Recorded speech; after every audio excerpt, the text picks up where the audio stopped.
तो बिहार के बाद अब देश के 12 राज्यों और केंद्र शासित प्रदेशों में वोटर लिस्ट अपडेट की प्रक्रिया शुरू हो चुकी है। चुनाव आयोग ने सोमवार को घोषणा की कि स्पेशल इंटेंसिव रिवीजन यानी SIR आज 28 अक्टूबर से शुरू होकर 7 फरवरी तक चलेगा। इस दौरान नए वोटर्स के नाम जोड़े जाएंगे, पुरानी सूची में मौजूद त्रुटियों को सुधारा जाएगा। मुख्य चुनाव आयुक्त ज्ञानेश कुमार ने बताया कि आज रात से ही राज्यों की वोटर लिस्ट फ्रीज हो जाएगी। इधर छत्तीसगढ़ के मुख्यमंत्री विष्णुदेव साय ने चुनाव आयोग के इस फैसले का स्वागत करते हुए कहा कि ये कदम लोकतांत्रिक प्रक्रिया को और मजबूत करने वाला है। SIR वही प्रक्रिया है जिसकी शुरुआत बिहार में हुई, लेकिन बिहार में चुनाव से पहले जब SIR लागू हुआ तो इस पर काफी सियासत दिखाई दी थी। वही प्रक्रिया जिसे लेकर राहुल गांधी ने सवाल खड़े किए थे, जिसे लेकर राहुल गांधी ने वोटर अधिकार यात्रा भी निकाली थी चुनाव के ऐन पहले, बिहार चुनाव से पहले। और वही प्रक्रिया है जिसे लेकर राहुल गांधी ने प्रेस कॉन्फ्रेंस करते हुए चुनाव आयोग पर सवाल खड़े किए थे। सीधे रुक करते हैं, हमारे साथ दो सहयोगी इस वक्त मध्य प्रदेश छत्तीसगढ़ से जुड़ गए हैं। भोपाल से सूरज शर्मा हमारे साथ लाइव जुड़े हैं और अनंत इस वक्त रायपुर से हमारे साथ जुड़ गए हैं। दोनों ही राज्यों में शुरुआत होने जा रही है SIR की प्रक्रिया, वोटर लिस्ट वेरिफिकेशन की। सूरज, भोपाल में किस तरह की तैयारियां हैं, क्योंकि मध्य प्रदेश भी उन राज्यों में शामिल है जहां वोटर लिस्ट वेरिफिकेशन अब किया जाएगा, भले ही चुनाव 2028 में होने वाले हों। आज बताया जा रहा है कि स्टैंडिंग कमेटी की एक महत्वपूर्ण बैठक भी भोपाल में बुलाई गई है, जिसमें राजनीतिक दलों को भी आमंत्रित किया गया है शामिल होने के लिए। देखिए, जिस तरीके से दिल्ली में ज्ञानेश कुमार की प्रेस कॉन्फ्रेंस हुई उसके बाद से ही मध्य प्रदेश में भी जो वोटर लिस्ट का डेटा है वो सीज कर दिया है। यानी ना तो कोई ऐड किया जाएगा वोटर लिस्ट में नाम, ना ही किसी वोटर लिस्ट के नाम को डिलीट किया सकता है। इसको लेकर अब तैयारियां भी शुरू हो गई हैं। तमाम जो जिलाधिकारी, कलेक्ट्रेट जो निर्वाचन आयोग का है, जिन्हें कहा जाता है जिला निर्वाचन अधिकारी, वो स्टैंडिंग कमेटी के साथ आज बैठक करेंगे। तमाम जो राजनीतिक दल हैं उनको बुलाया जाएगा, उन्हें वो प्रोफार्मा दिया जाएगा किस तरीके से जो SIR स्पेशल इंटेंसिव रिवीजन शुरू हो रहा है, जिसके तहत हमने देखा पिछले 2003 में सबसे पहले SIR हुआ था, उसके बाद अब 2025 में हो रहा है। तो पिछले 22 साल के बीच में कितने मतदाता बढ़े हैं, खासतौर से 18 साल के जो मतदाता हैं उनका नाम जोड़े जाएंगे। वहीं पर कई लोगों के मल्टीपल स्थानों पर मतदाता सूची में नाम है, जिसके पीछे बड़ी वजह यह है कि यदि आप आज भोपाल में रह रहे हैं पढ़ाई के लिए, आप यदि बेंगलोर पूना शिफ्ट हुए हैं तो लोगों ने वहां पर अपने मतदाता सूची में नाम जुड़वा लिया, और फिर नौकरी के लिए यदि अन्य स्थान पर गए तो उस व्यक्ति का नाम अन्य स्थान पर भी जुड़ा है। तो मल्टीपल स्थानों पर वोटर लिस्ट में नाम जुड़ने के कारण ही अब ये प्रक्रिया शुरू हो रही है। साथ यही कारण ही कई लोगों की मौत हो जाने के बाद उनका नाम मतदाता सूची से हटता नहीं है। तो ऐसे में अब पूरी जो मतदाता सूची है वेरीफाई की जाएगी। उसको लेकर बाकायदा जो BLOs हैं उनको ट्रेनिंग प्रोग्राम के तहत ट्रेनिंग दी जाएगी, किस तरीके से घर घर जाकर। माना जा रहा है कि आज से प्रक्रिया शुरू हो रही है और 4 तारीख से जो BLA है वो हर मतदाता के घर जाकर फिजिकली वेरिफिकेशन करेंगे, उनसे पूछेंगे कि उनके बच्चे या जो घर में और लोग रहते हैं वो क्या दूसरे स्थान पर यदि नौकरी के लिए गए हैं, यहाँ पर वहां रहने लगे हैं, तो उनका मतदाता सूची में उधर भी नाम है और यहाँ भी नाम है, तो उस नाम को एक स्थान पर किया जाएगा जो कि उनकी अनुमति से होगा। और कई वृद्ध हैं जो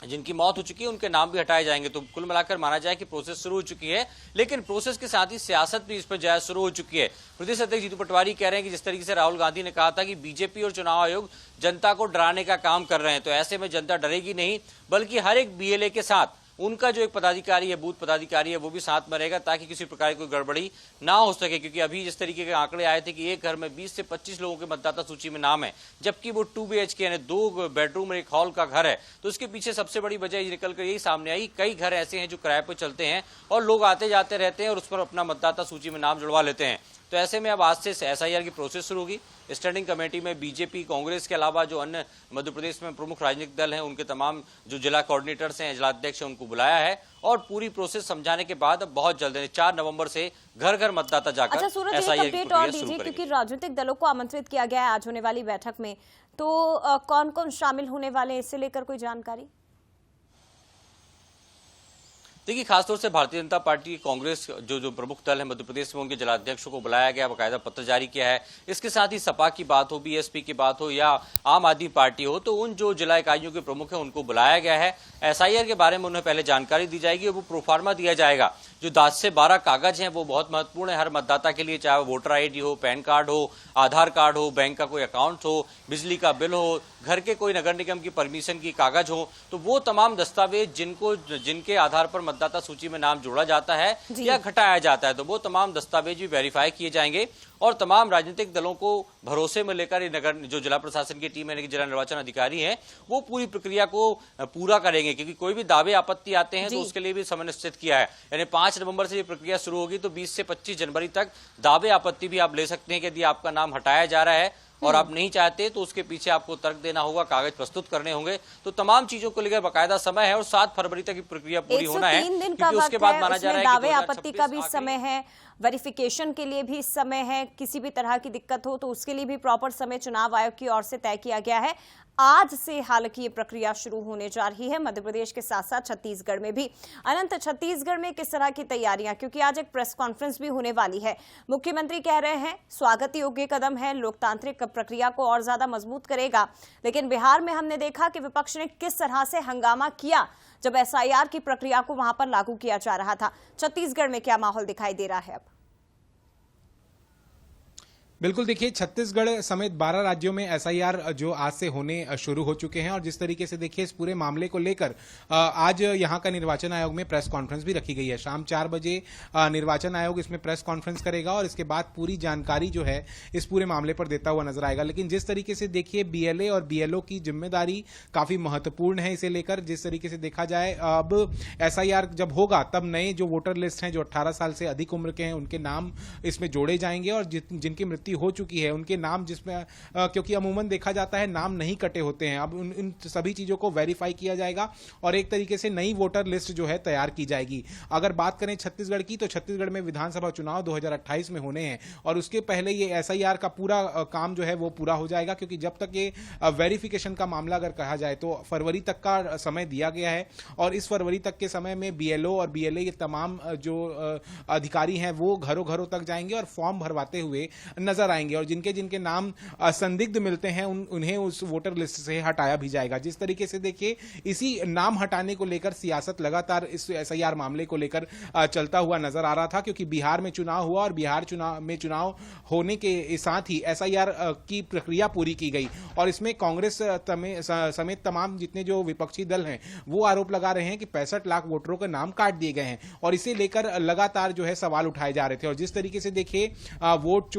चोरी का मामला भी लगातार चलता हुआ नजर आ रहा था, तो इस बीच में चुनाव आयोग के लिए काफी ये मुश्किल का काम होगा, क्योंकि जितने विपक्षी दल हैं वो इसका कहीं ना कहीं विरोध जताते हुए नजर आ रहे हैं। क्योंकि देखिए आने वाले दिनों में हर विधानसभा चुनाव होने हैं, गोवा में भी विधानसभा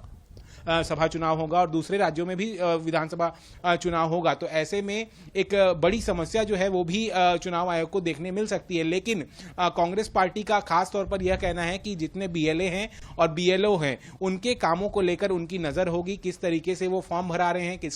किस वोटर का नाम वो काट रहे हैं, इन तमाम चीजों पर नजर होगा और अगर इस पे कोई भी कोताही बरती जाएगी तो विपक्षी दल इसे लेकर एक बड़ा आंदोलन भी करता हुआ नजर आएगा। अब देखना होगा छत्तीसगढ़ में 2028 में विधानसभा चुनाव होंगे और कई बार यहां घुसपैठियों को लेकर राजनीति भी चलती नजर आई है। और चुनाव आयोग के सामने एक चुनौती भी होगी अनंत के निष्पक्ष तरीके से, विश्वसनीय तरीके से एक तो इस प्रक्रिया को पूर्ण करवाया जाए और उसी तरह से चुनाव हो, क्योंकि हम देख चुके हैं बिहार में किस तरह की सियासत हुई, उसका छत्तीसगढ़ में भी कुछ दिन पहले असर दिखाई दिया था, क्योंकि यहां पर भी एक पदयात्रा निकाली गई थी वोट चोर गद्दी छोड़ के नाम से। तो ऐसे में राजनीतिक दलों को भरोसे में लेकर फिर इस प्रक्रिया को आगे बढ़ाया जाएगा, यही कोशिश चुनाव आयोग की रहेगी दोनों ही राज्यों में, मध्य प्रदेश छत्तीसगढ़ में। फिलहाल बहुत धन्यवाद सूरज आपका भी और अनंत आपका भी बहुत धन्यवाद तमाम जानकारी हम तक पहुंचाने के लिए।